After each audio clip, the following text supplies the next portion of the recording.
हमजा शहबाज फारिग वजीर आला पंजाब नहीं रहे, वज़रा की भी छुट्टी। लाहौर हाई कोर्ट ने इंतखाब कलअदम करार दे दिया। तहरीक इंसाफ की दरखास्तें मंजूर। 5 रुकनी बेंच ने 4-1 के तनासुब से फैसला सुनाया। जस्टिस साजिद महमूद सेठी ने इख्तिलाफ किया। फैसले के मुताबिक गवर्नर पंजाब कल इजलास बुलाएं जिसमें वोटों की दोबारा गिनती की जाए। तमाम इदारे अदालती अहकामात की पासदारी करवाएं।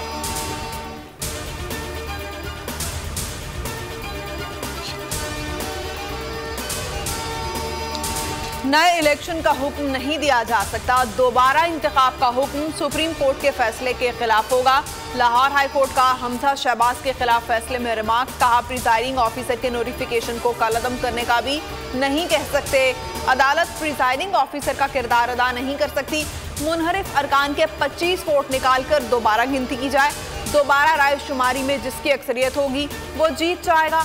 मतलूबा अक्सरियत नहीं मिलती तो दोबारा वोटिंग होगी।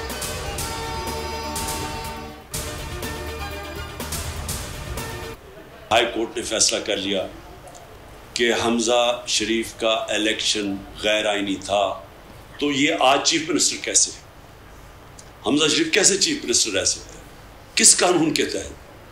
तो हम ये सुप्रीम कोर्ट में जा रहे हैं, इसकी क्लैरिफिकेशन लेंगे। इसके होते हुए वो इलेक्शन फ्री एंड फेयर कैसे है?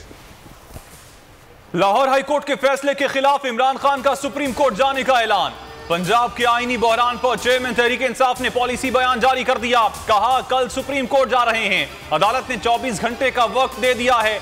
इतने कम वक्त में तो हमारे राजनपुर के मेंबरान भी नहीं पहुंच सकते। लाहौर हाई कोर्ट ने साबित कर दिया है कि हमजा शहबाज का इंतखाब गैर आईनी था। जब इलेक्शन गैर आईनी था तो फिर हमजा शहबाज वजीर आला क्यों है? सुप्रीम कोर्ट से अपील है कि वो वजीर आला के इलेक्शन पर हुक्म इम्तिनाई जारी करे। सब्सक्राइब करें और बेल दबाएं ताकि कोई खबर रह न जाए।